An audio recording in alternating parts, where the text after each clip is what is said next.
All right, hello everybody.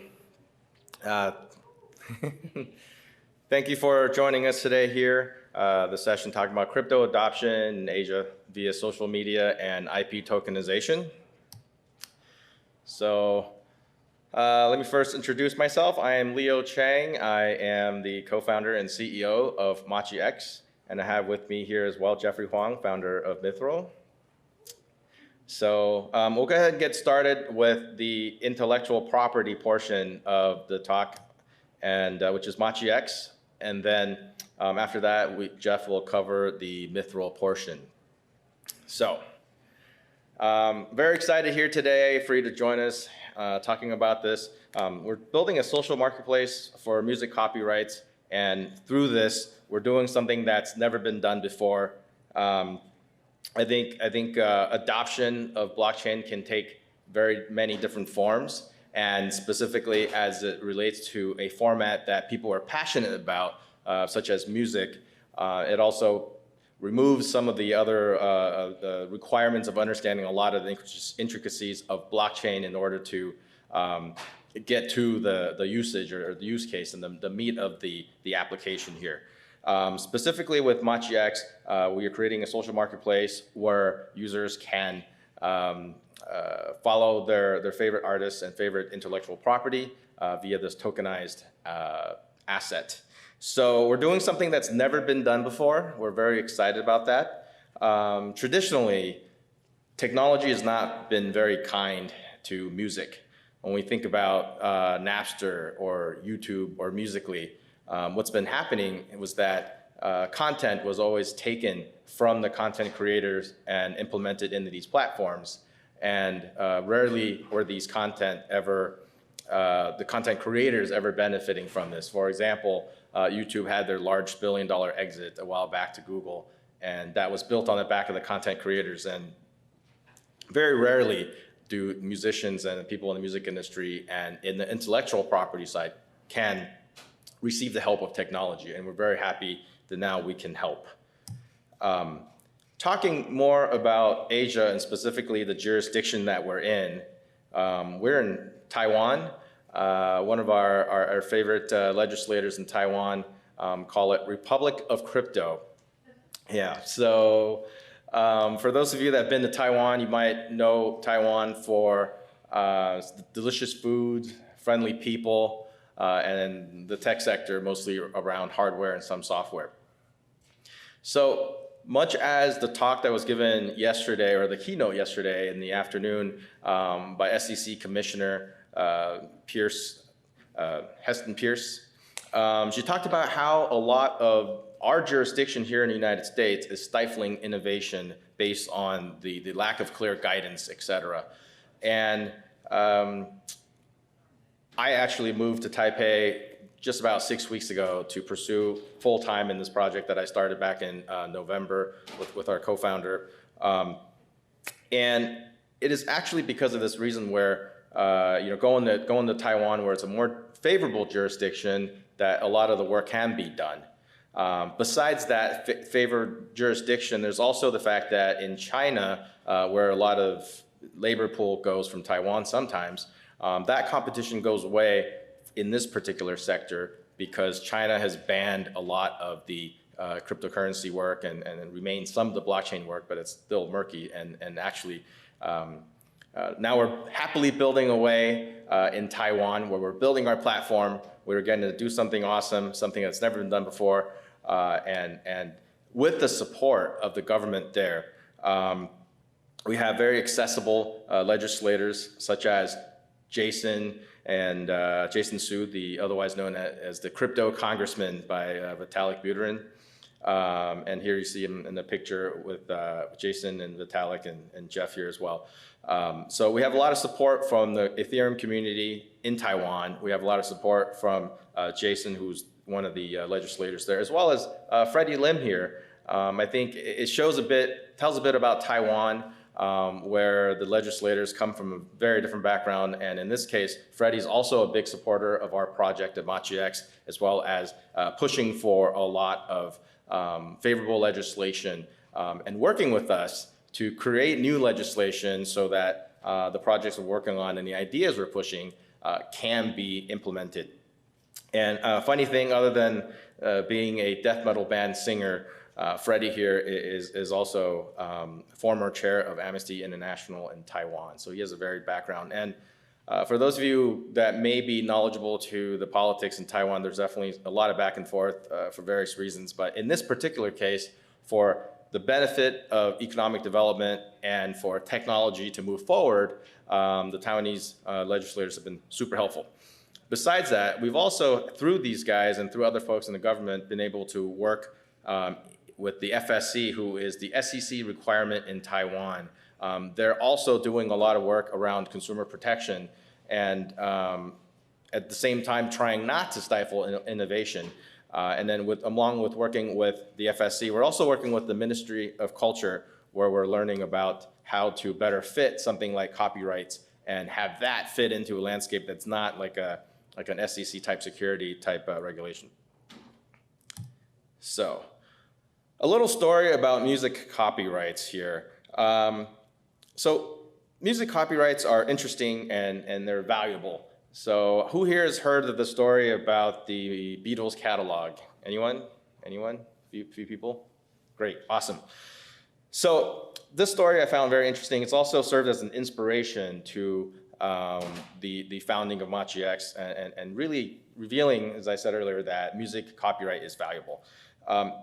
Back in 1982, during the collaboration between Michael Jackson and Paul McCartney, during Say, Say, Say, McCartney advises Michael Jackson that copyrights in publishing are interesting and they are valuable. So Michael Jackson says, great, I'll just buy the Beatles catalog. And I think at that time, McCartney sort of laughed it off, and as it was no big deal. And in '85, Michael Jackson actually buys the Beatles catalog for $47.5 million. And turns out he's outbid McCartney and Yoko Ono to get this catalog. And between '85 and '95, Michael Jackson goes and makes a good amount of money commercializing some of the catalog, which included about 250 plus tracks from the Beatles, as well as some songs from Bruce Springsteen and Elvis Presley, etc. To the point where I think McCartney was jokingly asking for a little bit more of the cut, and Michael would say to him that, hey, that's just business. And in 1995, Michael Jackson sells his catalog, half of the catalog he purchased, for $47.5 million to Sony for $100 million. And then subsequently in 2016, Sony pays $750 million for the remaining 50%. This really does go to show that music copyright, despite the fact that it's not covered so much in mainstream media all the time, has a lot of value, which is also the genesis of our project, thinking about how do we do something around music copyright and both protect and help the rights owners, the content creators, as well as serve the fan base. So, a quick overview of the music copyrights for those of you that may want to know what actually goes into music copyrights. And for each song, really, there's a composition and the master recording side, and publishers manage the composition side, and the record labels manage the master recording rights. And so some example there, my favorite artist, Taylor Swift, actually is a singer-songwriter. She both composes and she performs. So in that case, she gets to participate perhaps in both sides of this royalty structure. But on the other hand, someone like Rihanna, who is very prolific as a performer, may not have a stake in the copyright aspect side of things here. And the second part is the rest of the diagram, which gets really horrible. I won't go into the details of it because there's a lot going on in there, including mechanical royalties and sync royalties, all these different intricacies that really is too much to get into today. But really, there are a lot of different other players going in there other than publishers and record companies. You have distributors and subsequent distribution partners, aggregators, performance rights organizations on both sides of the equation, mechanical licensing services, maybe even sometimes artist guilds get involved, content ID services are involved as well. But really, most importantly here is that in our platform, we decided that after looking at this, the royalty structure is very complex with a lot of legacy systems and people in place. And there's certainly other blockchain projects working on using the blockchain to create more transparency within this. But mainly, we at MachiX are working with IP owners, fans, and royalty collectors. And they're mainly down to these three companies: Sony Music, Universal Music Group, and Warner. So those are the three remaining main players. So what is really the solution we're working on here in blockchain, and how are we enabling blockchain adoption in the mainstream here? It's really three things.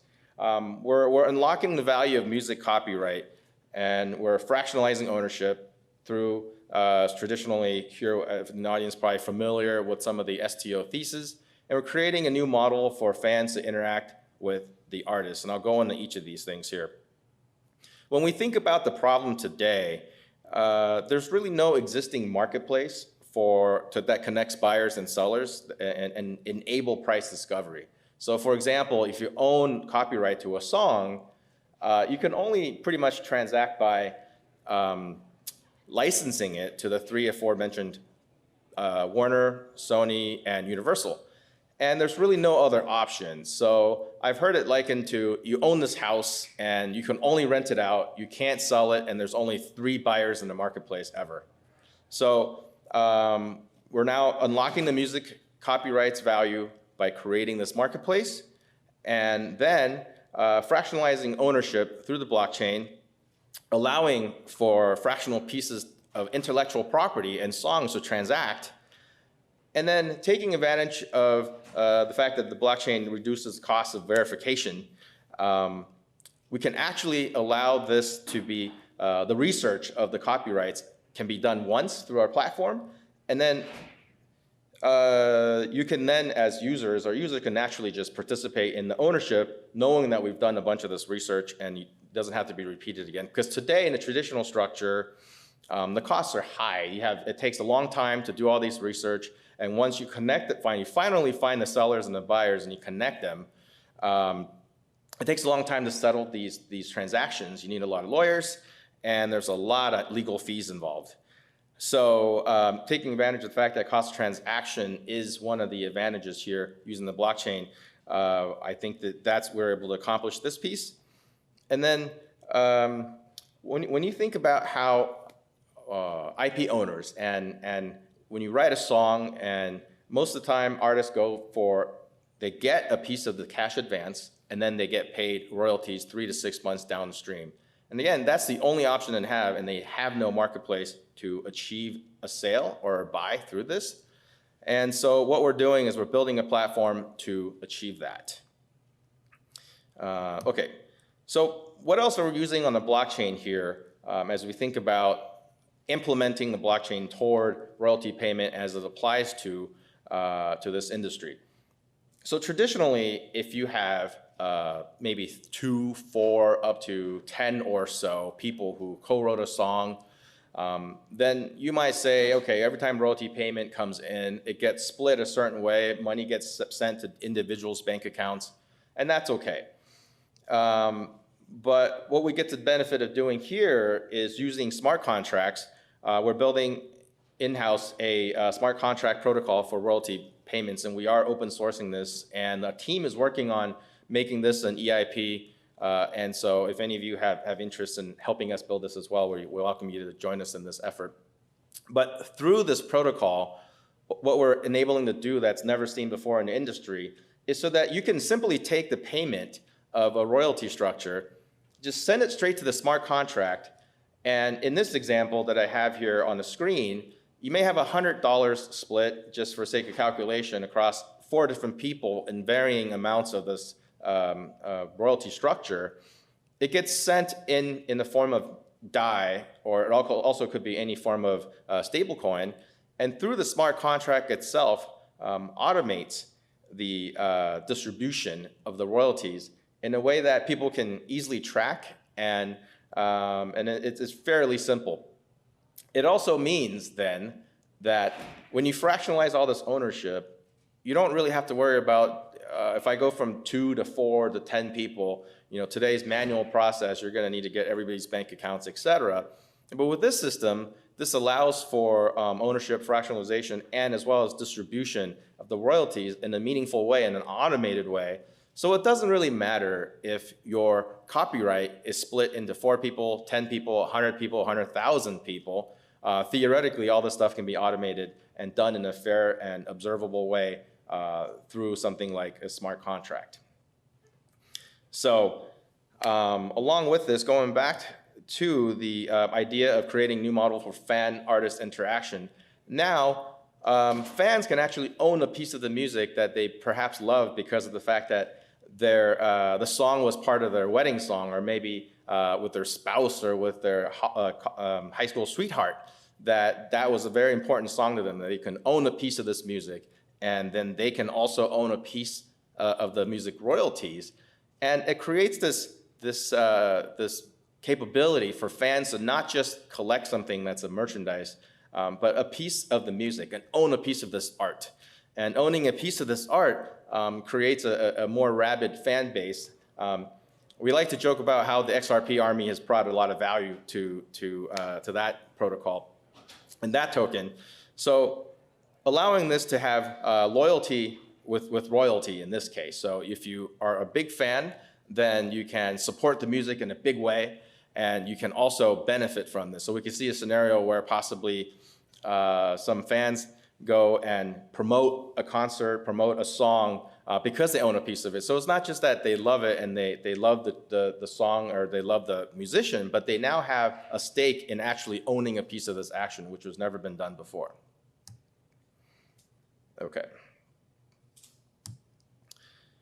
So since our beta launch in March, we've enabled several payment systems. And in order to allow for mainstream adoption, we needed to enable credit cards. And I know that's something that is done less often these days in the blockchain space due to certain risk involved. But we've got payments via credit cards, and we also have been accepting the major tokens in Bitcoin, Ethereum, BNB, DAI, USDT, as well as Mithril for our Mithril ecosystem.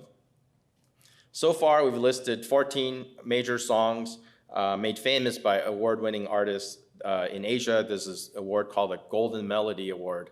And the Golden Melody Award is equivalent to the Grammy Awards in the United States.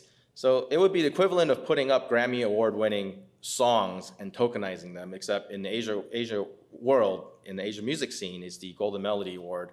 And these 14 tracks have artists including Jolin Tai and Stanley Huang, Coco Lee, who did the, I think she did Mulan in English song.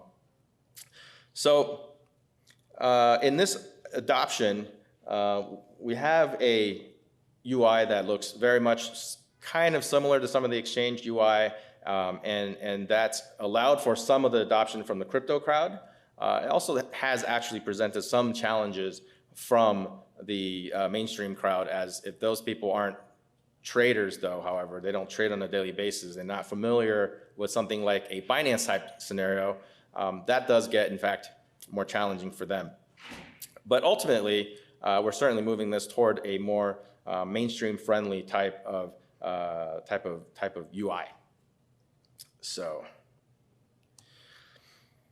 we've received plenty of mainstream coverage within Taiwan and Asia around how MachiX is perhaps saving the music industry, because we're doing something that now giving the musician another option, other than just waiting, taking their advance and then waiting for these monthly or 3 to 6 month type royalty distributions. Now the musician can have another option of saying, hey, perhaps I can sell a percentage of my music copyright. And from there, perhaps I can fund my daily life. Perhaps I can use that to upgrade my studio, rather than just say, nope, the only option is to wait for your royalty payouts. And so we received press from both the tech press as well as entertainment press. So I think there's another way that we're actually getting the story out there about just how blockchain could be implemented to have an application that serves the mainstream whether they know it or not. I think part of the trick here is implementing a technology and bringing benefits without sticking that technology and the complexity of technology in the face of all the audience usage. So even CZ is actually excited about MachiX here in this tweet here. We're using BNB for the music part of it. So you can actually go on our platform and purchase music copyrights using BNB. And on our MachiX platform, we do have a native token. It's an exchange token like BNB. We offer trading discounts, as well as the MCX token can be used as a platform incentive, as seen in BNB. And currently, the MCX token is on the ERC20, and it is also as well as our music right token. So all our music right tokens have a separate smart contract on ERC20, and they also reside on the ERC20 chain. Of course, we're evaluating based on our needs if we should, in fact, stay on ERC20, if we should evaluate other chains, or build our own mainnet if we need, if that makes any sense, based on our needs that we're seeing as the platform evolves. And so that's something that we're going to evaluate as we move forward. So some of the learnings I'd like to share about the journey that we've taken here. In building this product so far, since our launch here in March, we've spoken with a lot of industry players, regulators, musicians, publishers, record executives. And the thing that, as I mentioned before here, that artists are used to receiving advance and royalty payouts, and they don't really, it's hard for them to kind of understand that there's another option because they've lived in this world for so long that is the only thing that they have possible. Once they really understand that this gives them another way to make their art form for those more the independent artists per se, they can think about how they can make this craft and focus on their craft and use that as a way of living and focus on what they're doing. They get super excited about this. Another thing that we've seen is that a lot of artists and the people in the record industry are super skeptical of technology. They're kind of afraid of it, in fact. And it takes a lot of telling them the right messaging in order to get the value out there.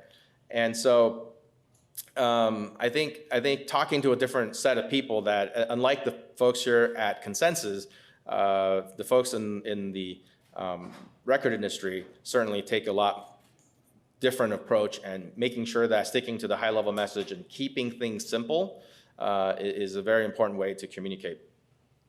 And the third thing that we've learned here is that in trying to create the product, the UI UX portion of it is actually quite challenging, trying to make sure that we appeal to both crypto and mainstream consumers. As I showed you earlier on the last screen, some of the UI UX that we initially thought was useful is in fact useful still, but that it creates some confusion within the consumer base. So we're definitely moving toward a more user-friendly type of environment. So last thing here that we learned is that all the fans are collectors and not really investors, in a sense that they look at this as a form of art, and they're not what we see crypto investors do, which is, put in a large chunk of money and then put in some limit orders and try to sell for a profit or look at charts and things of that nature. They really look at this and hold on to the value of, I own a piece of this music. This is very meaningful to me. Or that, I wrote this music. Sometimes it could be that the composers go and buy more of the copyright from their own song, increasing their own stake in this, rather than saying, oh, well, I'm just going to sell this for monetizing the actual copyright I have on hand. So there's a kind of a different sense of valuation of copyright tokens and what that really means to those that hold these tokens.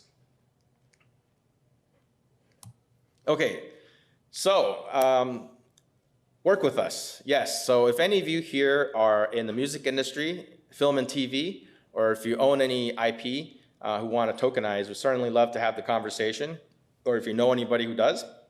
If you're an industry player in the space, whether you're on the blockchain side or the entertainment side, we'd love to partner as well on that front. Or if you run an exchange or a wallet, we're looking to see how we can proliferate more of these tokens and get them out into the hands of more people. As we enter into other jurisdictions like Japan and Korea and eventually North America here, once we can get everything sorted, hopefully on the regulatory landscape and jurisdiction compliance, it would be very helpful to get some partners here as well that would be excited to serve the same mission we're talking about. And finally, as a fan of Taylor Swift, I would be very, very happy to see her songs tokenized on our platform. So if any of you guys know Taylor, love to get her token on my platform.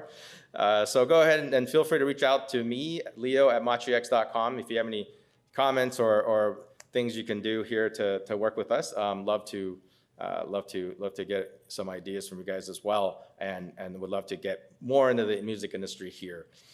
And with that wraps up my portion. I'd like to bring up for Jeffrey Huang, founder of Mithril. Please help me welcome Jeffrey.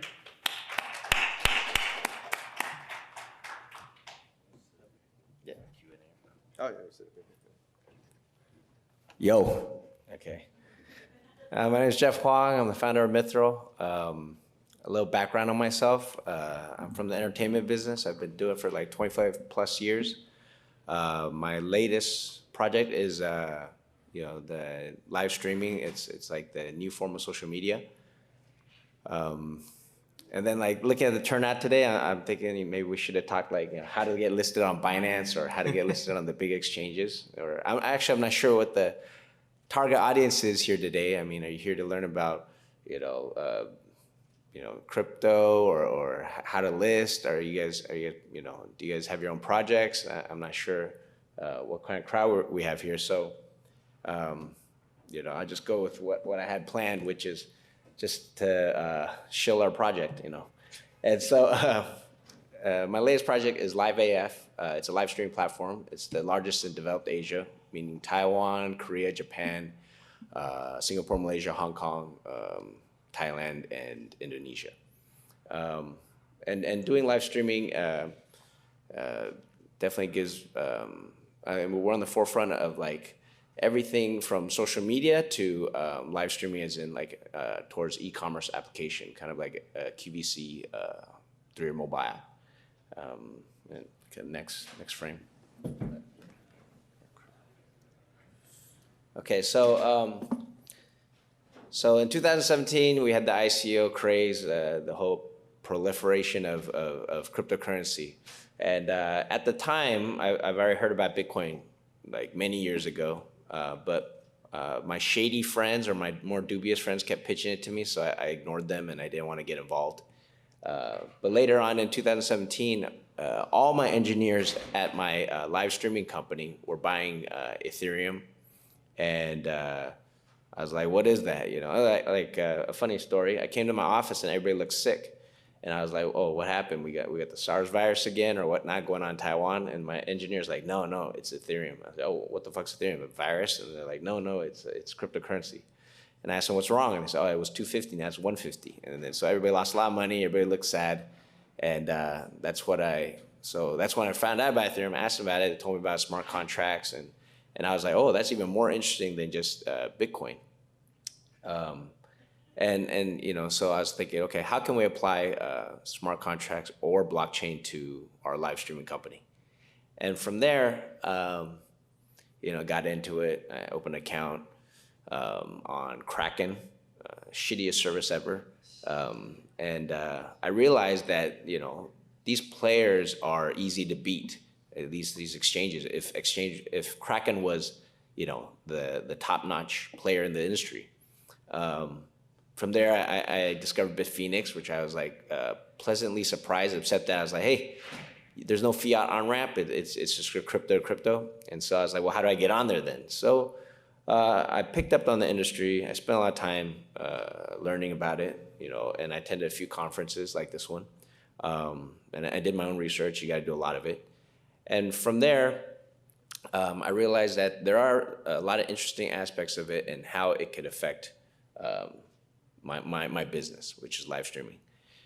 Going back, I think why I founded Mithril was because of social media.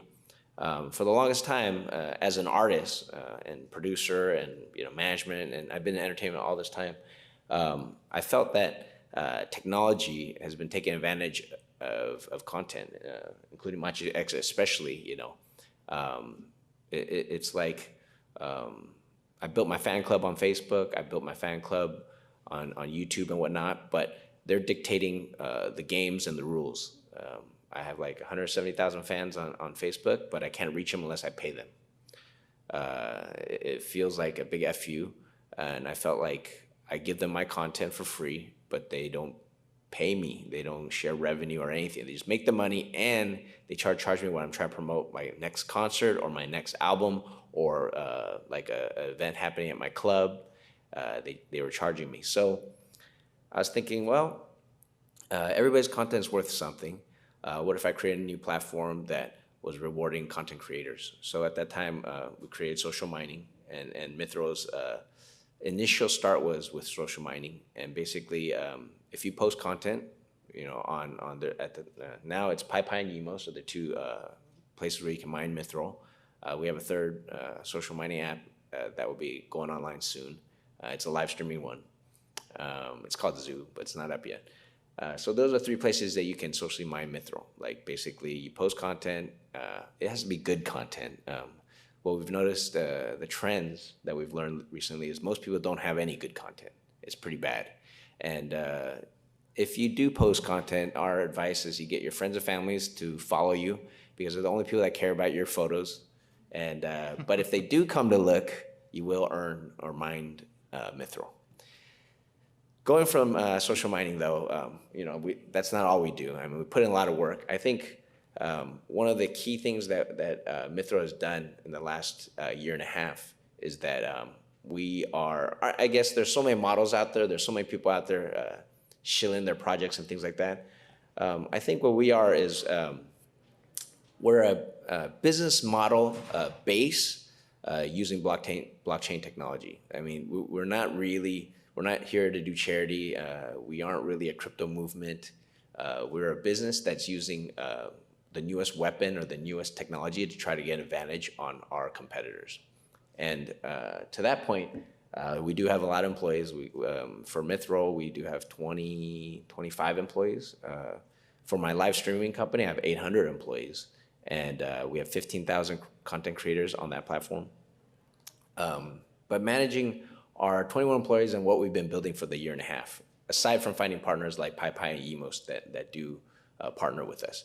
So we create a vault. This is where you can, basically it's a wallet, and the wallet you can put all your crypto inside, including your Mithril. And we've already added, as you can see, Binance, Bitcoin Cash. I don't know why we did that. Bitcoin, USDT, DAI, ETH, whatever you see up there is what we've implemented into our vault. And so the key things that people always talk about is mass adoption and trying to get the real world to use crypto. And I'll tell you, it's very hard. In the last year and a half, we don't just build a product or make a cryptocurrency, print an ERC20 token and say, hey, everybody's going to use it. We have to go out there, sales, BD, business development, do the work to try to push it through. So we got AccuPass, which is the biggest Asian business and tech event platform for buying and selling their tickets, and we are accepted on AccuPass. Burton, it's a snowboarding company in Taiwan. Their local stores will accept Mithril as a form of payment. Instant Recycle is a celebrity vintage clothing store which accepts Mithril as a form of payment. I think Michi Entertainment is the mother company of my live AF live streaming company. We have over 40 million downloads, and you can buy points and gift the 15,000 streamers with Mithril. And I think that's probably the biggest form of adoption. Swag is an adult entertainment website with 1.5 million daily active users, very sticky users, and they're using Mithril to buy swag points to tip their favorite adult stars or entertainment. So Taiwei is a local concert promotion company in Taiwan, and they do all the big international concerts. The last one they did was Ed Sheeran, and you could purchase Ed Sheeran tickets with Mithril. So that was kind of a big deal. And next, I can't read Chinese myself, but that's the Tree Point is the it's a platform for all. You guys have boba before, bubble tea. So bubble tea in Taiwan, about 100 stores. You could use Mithril to buy bubble tea in Taiwan now, and soon, once it expands through all the Tree Point's locations, there's about 2,000 stores that offer boba tea. You can buy with Mithril. And last, if you guys like mala huoguo, which is a spicy hot pot, there's a chain that is allowing you to spend Mithril to eat hot pot, spicy hot pot in Taiwan. The ones we're working on in Taiwan right now is working with the government. We want to do public transportation. It's looking good, talking to senators, but with government, a lot of red tape. Aside from that, I think another interesting one is definitely our Taiwan night markets, and I'm trying to work with the local Taiwanese night markets to accept Mithril as a form of payment. Exchange-wise, we are listed on all the biggest exchanges in the world. Binance, Bitdump, Bitfinex, OKX, those are probably the bigger ones. Everybody else is like, the small to medium exchanges are pretty much empty. I wouldn't recommend anybody listing on any of those exchanges. As to the big exchanges, I think that's all you need to focus on if you have your own token and would like to list on them. It is hard to get listed. They do a lot of DD, so you have to be a real project now, maybe not in the past. And you guys spend time and money to make it happen. That's pretty much it. I think the Mithril ecosystems for a token, I think it's pretty robust. It's one of the ones with real adoption, and I definitely think there's a lot of good things about having your own token or creating your own token, and I think I'm up for Q&A because I'm looking at the audience and I'm thinking, I'm not too sure what you guys came to hear or came to learn or would like to know. Yeah, sure. How does your live streaming service fit into the larger social media ecosystem in Asia, WeChat? Does it collaborate, distribute on WeChat, or is it a separate thing? Okay, we have nothing to do with WeChat. WeChat is, okay, so as a Taiwan player, Taiwan company, China is closed. It's not open for foreign entities or foreign people to do business there, to be honest. You could look at the biggest players. Facebook's not there. Google's not there. Twitter's not there. We were number one. Our live streaming was number one for at least 4 months in China. But the firewall came up. We went down. Their local players, thousands of them, came out live streaming. And WeChat's the same. It's a closed system. They're not open for foreign APIs or SDKs or no plug and play. Payment systems are kind of closed off over there. As you can see, they've banned crypto. That's the thing is like, how banned is cryptocurrencies in China? The 1.4 billion users out there, that big market. Nobody knows the exact rules, even in the U.S. Like you're not too sure about the regulations. SEC might come down, subpoenas. They're handing out like penalties or fines or in China it's different. They might take it straight to jail or even harsher penalties.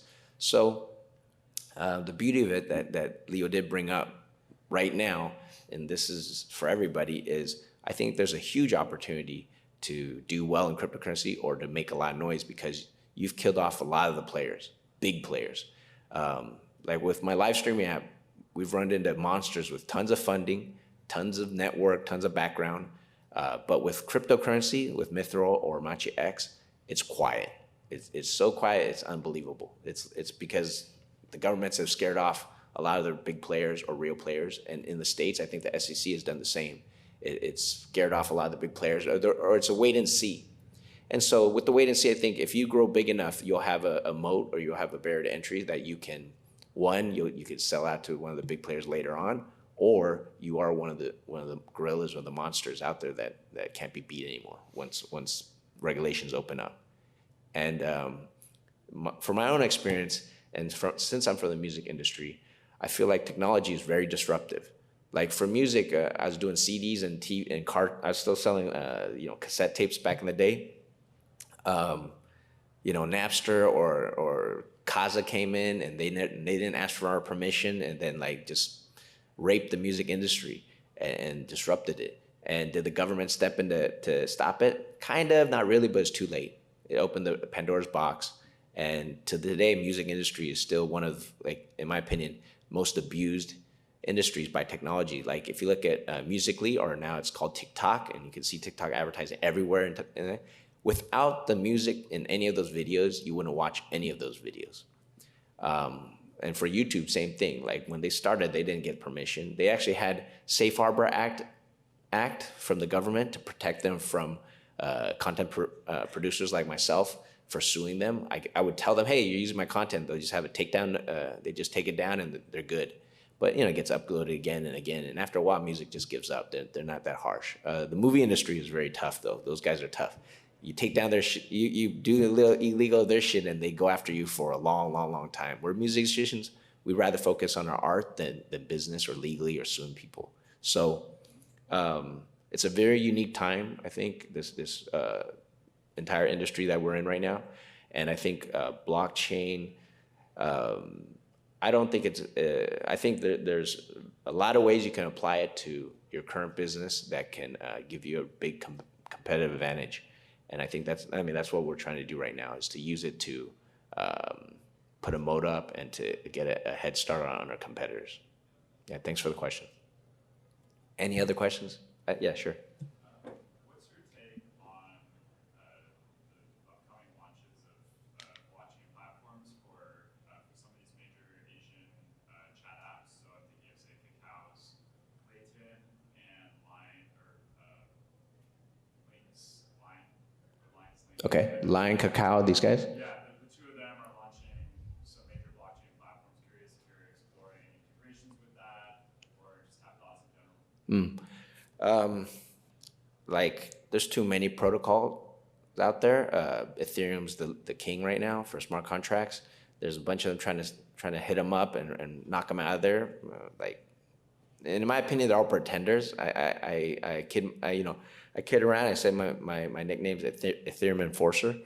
But as the Ethereum Enforcer, we did migrate Mithril to the BEP2 chain, and I've met Vitalik 3 times. I joke with him, I talk to him, ask him stuff like who he likes, because that's what I'm going to invest in. He tells me Dfinity. But for these protocols, like Line doing a protocol, like what's special about their chain? Probably nothing. The Kakao, it's probably nothing. They're going to claim transaction speed, but who gives a fuck? It's like, there's, the what? The user base is not going to change from their centralized servers to decentralized servers. There's like, if that was the case, I'd be rocking and going on trying to build an IM right now. I mean, I thought about it. Telegram's as good as it gets, right? If you want privacy, they delete all your shit in 6 months if you don't log in again. There's a lot of cool things about Telegram, and the crypto community has already adopted Telegram. And to move anybody off of one business to another, it's almost impossible. Like they've said, right? Any product needs to be 10x better, 100x better, and I don't see that. And